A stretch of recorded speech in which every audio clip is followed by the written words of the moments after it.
पिछले वीडियो में हमने रहीमदास जी के कुछ दोहे पढ़े थे। आज से इस दोहों का अध्ययन में करेंगे।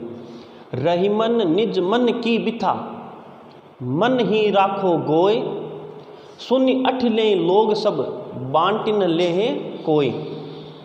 इसमें जो पहला दोहा है, इस दोहे में रहीमदास जी ने कहा है कि हमारी जो मन की पीड़ा है, हमारा जो दुख है, उसे मन में छुपा करके रखना चाहिए। कुछ शब्दार्थों का भी देख लेते हैं। निज, निज मन खुद का, मन यानी मन, बिथा यानी व्यथा पीड़ा, राखो मन रखो, गोय मन छुपा करके, सुनी मन सुन करके, अठले मन अटखेली करेंगे, हंसेंगे, मजाक उड़ाएंगे, लोग यानी लोग सब यानी सारे, बांटी मन बांटना, न नहीं, लेह मन लेंगे, कोई मन कोई भी।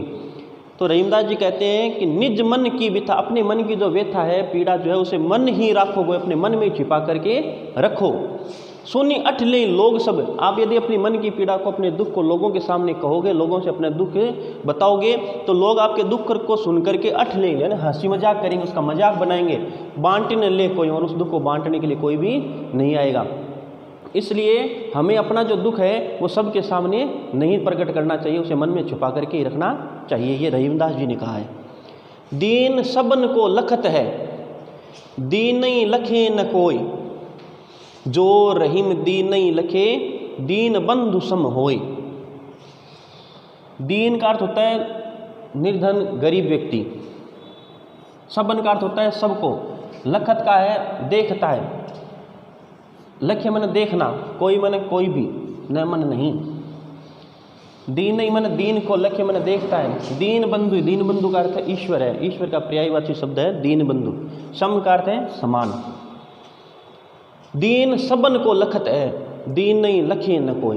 रहीमदास जी वर्णन करते हुए कहते हैं, गरीब जो होता है, ऐसा है पीड़ित जो होता है, दीन जो होता है, वो सबकी ओर आशा भरी निगाहों से देखता है, सबको आशाओं भरी निगाहों से देखता है। दीन नहीं लखे न कोई, लेकिन उस दीन को कोई भी नहीं देखता है। हम जब कहीं भी जाते हैं तो कोई निर्धन व्यक्ति होता है, हमसे कुछ मांगने की आशा से हमारी ओर देखता है, लेकिन हम उसे दुत्कार देते हैं, हम उसकी ओर देखते ही नहीं है।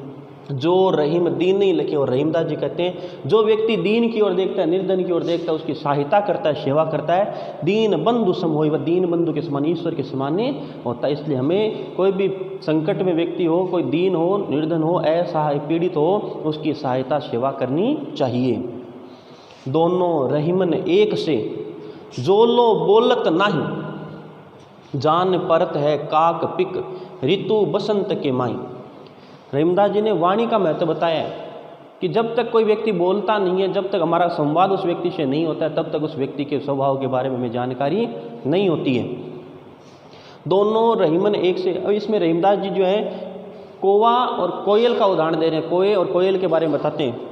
दोनों रहीमन एक से के, कौवा और कोयल जो है वो दोनों कैसे होते हैं, एक जैसे होते हैं। जोलो बोलत नहीं, जब तक वो बोलते नहीं है, जब तक कौवा और कोयल बोलते नहीं है, तो रंग आकार प्रकार में दोनों एक जैसे ही होते हैं, और जब उनको देख करके पहचाने नहीं की जा सकती, दिखने में दोनों एक से ही होते हैं। जब तक बोलते नहीं है तो दोनों एक ही लगते हैं। जान परत है काक पिक, काक यानी कौवा, पिक यानी कोयल।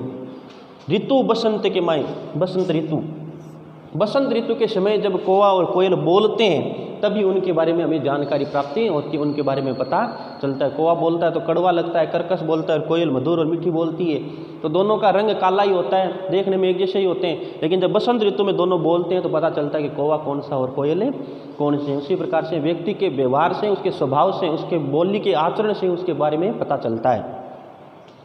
बड़े बड़ाई ना करे, बड़ों न बोले बोल, रहीमन हीरा कब कहे, लाख टका मेरे मोल। रहीमदास जी कहते हैं बड़े लोग जो होते हैं, सज्जन लोग जो होते हैं, वो अपनी बड़ाई खुद ही नहीं करते हैं।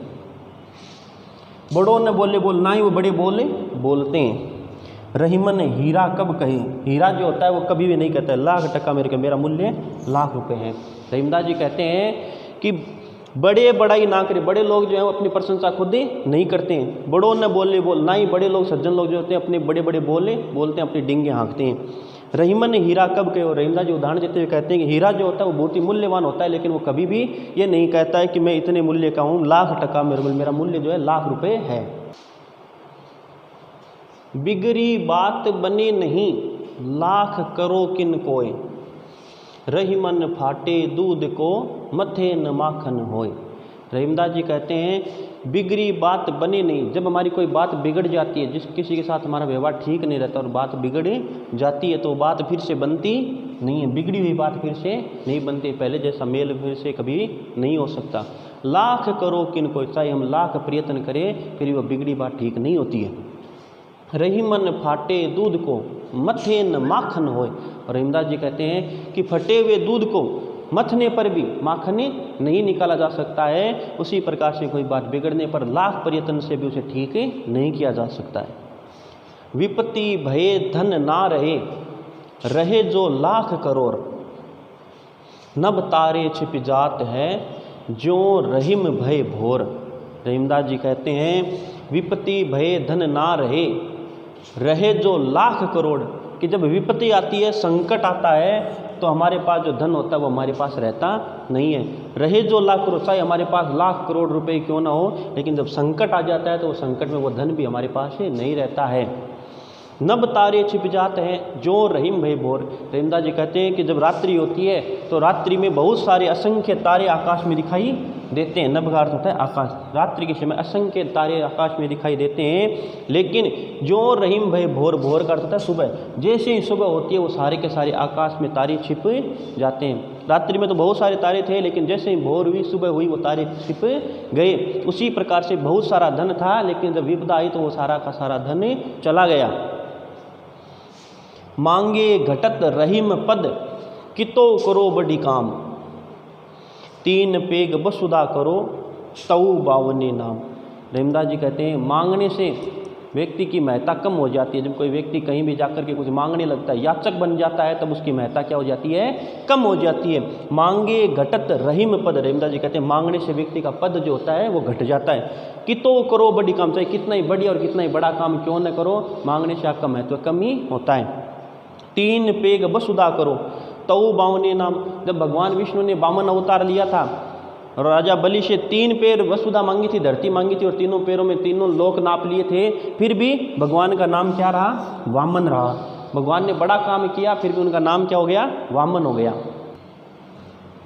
मान सहित विष खाई के शंभु भये जगदीश, बिना मान अमृत पिए राहु कटायो शीश। मान सहित मन सम्मान के साथ, विष खाई के, विष खा करके, जहर, विष का अर्थ होता है जहर, कि सम्मान के साथ जहर खा करके, शंभु, शंभु का अर्थ होता है शिव, भये जगदीश, भगवान शिव जो है, जब समुद्र मंथन हुआ था तो मंथन के समय 2 चीज़ें निकली थी, एक तो हलाल विष निकला था और एक निकला था अमृत। अब हलाल विष ऐसा था कि वो जमीन पर गिरते ही धरती को बंजर कर सकता था, हानि पहुंचा सकता था। तब अब भगवान शिव जो है, उन शिव से देवताओं ने प्रार्थना की, उनका सम्मान किया, तब शिव ने क्या, विष पी करके अपने कंठ में रोक दिया। और उस सम्मान सहित विष पीने के बाद भी भगवान शिव जो है वो क्या कहलाए, जगदीश कहलाए। बिना मान अमृत पिए राहु खटायो शीश। और राहु जो था वो उस समय वहाँ मौजूद था और उसने अमृत चुरा करके, चोरी छिपे वो अमृत पी लिया, तब भगवान विष्णु ने उसकी गर्दनें काट दी थी। तो अपमान के साथ, बिना मान के उसने अमृत पिया, फिर भी उसे अपना शीश कटाना पड़ा। इसलिए जहाँ भी हमारा सम्मान हो, हमें वहीं रहना जाना चाहिए। रही मन जीवा बावरी कही गई शरग पताल, आपू तो कई भीतर रही जूती खात कपाल। रही मन जीवा बावरी, रहीमदास जी कहते हैं हमारी जीवा जो है, जीव जो है वो क्या है, वो बावली है। कह गई स्वर्ग पताल, वो स्वर्ग की पताल की मने व्यर्थ की बहुत सारी बातें कर जाती है। हमारी जीव जो है वो बावली है और किसी भी प्रकार की बातें कर जाती है। आपू तो कह भीतर रही, और आप तो वो जीव जो है वो कह करके मुँह के अंदर चली जाती है। और जूती खाते कपाल, उसके जो दुष्परिणाम होते हैं वो हमारे सिर को भुगतने पड़ते हैं। मान लीजिए किसी के साथ हमने बुरा व्यवहार कर दिया और हमें मार भी खानी पड़ी, तो जीव तो अंदर चली जाएगी और मार हमारे सिर पर खानी पड़ेगी, ऐसा इसका अर्थ है। तो हमें जीव से हमेशा अच्छा वचन बोलना चाहिए। अमृत ऐसे वचन में रहीमन ऋष की गांस, जैसे मिश्र हूँ में मिली नीरस बांस की फांस। रहीमदास जी कहते हैं कि अमृत जैसे वचन जो हैं, अच्छा अच्छी अच्छी बातें करने वाले, उपदेश देने वाले जो व्यक्ति हैं, सज्जन लोग जो हैं, वो सज्जन व्यक्ति जो है, उनके अमृत जैसे वचनों में ऋष की गांस, गुस्सा जो होता है वो कम होता है, और उस गुस्से से हमें कोई भी फर्क नहीं पड़ता, उस गुस्से से हम पर कोई प्रभाव नहीं पड़ना चाहिए। जैसे मिश्री में मिली नीरस बांस की फांस, जिस प्रकार से हम मिश्री खाते हैं और मिश्री में मिश्री के अंदर बांस की वो फांस भी थोड़ी सी निकल आती है, मिश्री में बांस की फांस निकलती है फिर भी मिश्री स्वादिष्ट होती है, उसी प्रकार से सज्जन लोगों का गुस्सा जो होता है वो भी हमारे लिए फायदेमंद होता है।